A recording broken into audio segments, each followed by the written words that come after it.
Dear friends, ನಾನು ನಿಮ್ಮ ಮನೆ ಮಗಳು ನೇತ್ರ ಮಾತಾಡ್ತಾ ಇರೋದು. ಇವತ್ತು ನಮ್ಮ ಆಶ್ರಮದಲ್ಲಿ ತುಂಬ ಖುಷಿಯಾದ ಶುಭ ದಿನ ಅಂತ ಹೇಳ್ಬೋದು. ಯಾಕೆಂದರೆ ನಮ್ಮ ಮನೆ ಮಗ ಸಾಗರ್ ಸರ್ ಇವತ್ತು ನಮ್ಮ ಅನ್ನಪೂರ್ಣೇಶ್ವರಿ ಮಾತಾ ಟ್ರಸ್ಟ್ಗೆ ಇವತ್ತಿನ ದಿವಸ ಅವರು ತಂದೆಯವರ ನೆನಪಾಗಿ ಅನ್ನದಾನ, ನಮ್ಮದು 2 ಬ್ರಾಂಚ್ ಇದೆ, ಹೊಸಕೆರೆಹಳ್ಳಿ ಒಂದು, ಇಲ್ಲೊಂದು, 2 ಕಡೆಗೂ ಅನ್ನದಾನ ಮಾಡಿದ್ದಾರೆ. ಪ್ಲಸ್ ನಮ್ಮ ಪ್ರತಿಯೊಂದು ಕೆಲಸಕ್ಕೂ ತುಂಬ ಪ್ರೋತ್ಸಾಹ. ಅವರು ಪ್ರತಿಯೊಂದು ಕೆಲಸದಲ್ಲೂ ನಾನು ನಿಮ್ಮಿಂದ ಇರ್ತೀನಿ ಅಂತ ಹೇಳ್ಬಿಟ್ಟು ನಮಗೆ ಒಂದು ಆಶ್ವಾಸನೆ ಕೊಟ್ಟಿದ್ದಾರೆ. ಕೊನೆವರೆಗೂ ನಮ್ಮ ಜರ್ನಿ ಇದೆ, ಖುಷಿಯಾಗಿ ನಾವು ಮಾಡೋ ಪ್ರತಿ ಕೆಲಸಕ್ಕೂ ನಮ್ಮ ಜೊತೆಯಾಗಿ ಅವ್ರು ನಿಲ್ತಾರೆ ಅಂತ ಆಸೆ ಪಡ್ತೀನಿ ನಾನು. ಮತ್ತೆ ಭಗವಂತನ ಹತ್ರ ನಮ್ಮ ಏನಿದೆ ಈ ಫ್ರೆಂಡ್ಶಿಪ್ಪು ಇದೇ ರೀತಿ ಕಂಟಿನ್ಯೂಟಿ ಇರಲಿ ಅಂತ ಭಗವಂತನ ಹತ್ರ ಕೇಳ್ಕೊಳ್ತೀನಿ. ಈಗ ಅವರು ಒಂದು ಏನು ಮಾತಾಡ್ತಾರೆ,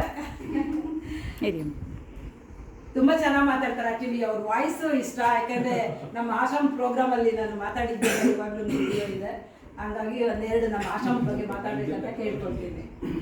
ಸ್ವಲ್ಪ ಹುಷಾರಿಲ್ಲ, ಮೊನ್ನೆಯಿಂದ ಹಾಗಾಗಿ ವಾಯ್ಸ್ ಡೌನ್ ಆಗಿದೆ.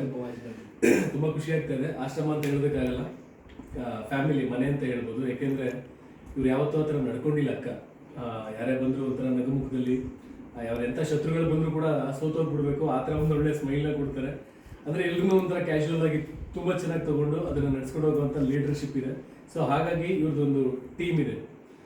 ಸೊ ಇವ್ರೇನು ನಡೀತಾರೆ, ಇವ್ರೇನು ದಾರಿನ ಹಾಕ್ಕೊಡ್ತಾರೆ, ಅದೇ ವೇನಲ್ಲಿ ಅವರ ಹಿಂದೆ ಇರೋರೆಲ್ಲ ಇವ್ರನ್ನ ಫಾಲೋ ಮಾಡ್ತಾರೆ. ಹಾಗಾಗಿ ಇವ್ರದ್ದೊಂದು ಒಳ್ಳೆ ಫ್ರೆಂಡ್ ಸರ್ಕಲ್ ಇದೆ. ಅವರು ಕೂಡ ಅಷ್ಟೇ, ಏನಾದರೂ ನಾವೊಂದು ಸಿನಿಮಾ ಕಾರ್ಯ ಅಥವಾ ಒಂದು ಫ್ಯಾಮಿಲಿ ಫಂಕ್ಷನ್ ಅಂತ ಏನಾದರೂ ಆದಾಗ ನಮ್ಮನೆ ಫಂಕ್ಷನ್ ಅಂತ ನಾನು ನಿಂತು ನೋಡ್ತಾರೆ. ಅದೊಂದು ತುಂಬ ಖುಷಿ ವಿಷಯ ಆಗುತ್ತೆ. ಹತ್ರ ಇದ್ದು ಕೂಡ ಆಶ್ರಮಕ್ಕೆ ನಮ್ಮ ಕೈಲಿ ಬರೋಕ್ಕಾಗಲಿಲ್ಲ. ಸೊ ಇವತ್ತು ಅವ್ರ ಲೊಕೇಶನ್ ಕಳಿಸಿದಾಗ ಜಸ್ಟ್ 5 ನಿಮಿಷ ಮಾತ್ರ ಇತ್ತು. ನನಗೆ ಆಶ್ಚರ್ಯ ಆಯಿತು.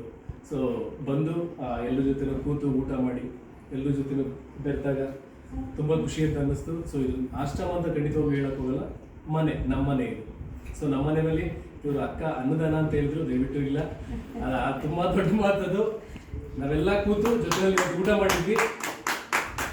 ಹೇಳೋದಿಷ್ಟೇ, ಫ್ರೆಂಡ್ ಸರ್ಕಲ್ ಯಾರೇ ಆಗಿರ್ಬೋದು, ಈ ವಿಡಿಯೋನ ಯಾರ್ಯಾರು ನೋಡ್ತಾ ಇದ್ದೀರಾ, ನಿಮ್ಮ ಬರ್ಡೇ ಆಗಿರ್ಬೋದು, ವಾಟೆವರ್ ಯಾವುದೇ ಒಂದು ಕಷ್ಟದ ಫಂಕ್ಷನ್, ಇನ್ನೊಂದು ಮತ್ತೊಂದು ಫ್ರೆಂಡ್ ಜೊತೆ ನೀವು ಪಾರ್ಟಿ ಮಾಡ್ತೀರಾ, ಇನ್ನೊಂದು ಮತ್ತೊಂದು ಏನು ಬೇಕಾದರೂ ಮಾಡ್ತೀರಾ. ಬಟ್ ಇಲ್ಲಿ ಒಂದು 10 ಜನ ಜೊತೆ ಕೂತ್ಕೊಂಡಾಗ, ದೊಡ್ಡವ್ರ ಜೊತೆ ಕೂತ್ಕೊಂಡಾಗ ಅವ್ರ ಮುಖಾಂತರ ನೀವೇನಾದರೂ ಒಂದು ಬ್ಲೆಸ್ಸಿಂಗ್ ತೊಗೊಂಡ್ರೆ ಅವ್ರ ಆಶೀರ್ವಾದ ಯಾವಾಗಲೂ ಇರುತ್ತೆ. ದೇವರಿದನೋ ಇಲ್ವೋ ನನಗೆ ಖಂಡಿತವಾಗ್ಲೂ ಗೊತ್ತಿಲ್ಲ. ಬಟ್ ದೊಡ್ಡವರು ಅಂತ ಇಲ್ಲೇನಿದ್ದಾರೆ ಅವ್ರ ಆಶೀರ್ವಾದ ಯಾವಾಗಲೂ ನಿಮ್ಮ ಮೇಲ್ಗಡೆ ಇದ್ದೇ ಇರುತ್ತೆ. ಯಾವುದೇ ಒಂದು ಸೆಲೆಬ್ರೇಷನ್ ಅದನ್ನು ಬನ್ನಿ, ಜೊತೆಲಿ ಎಲ್ಲ ಕೂತು ಒಂದು ಸೆಲೆಬ್ರೇಷನ್ ಮಾಡೋಣ, ಜೊತೆಲಿ ಕೂತು ಊಟ ಮಾಡೋಣ. Thank you. ವಿಷಯ ಆಯ್ತಾ? ಅದನ್ನೇ ಡಯಟಿಂಗ್ ಅಂತ ವೆಯ್ಟ್ ಮಾಡ್ತೀವಿ. ಸಾಕಪ್ಪ ಫೋಟೋಗಳು, ಇಲ್ಲೆಲ್ಲ ಸ್ಟೆಪ್ ಏನಾದ್ರು ಹಾಕ್ತೀರಾ? ನೋಡಿ, ಇವನ್ನ ಸ್ಟೆಪ್ ಹಾಕೋದಾದ್ರೆ ಹಾಕೊಂಬಿಡಿ.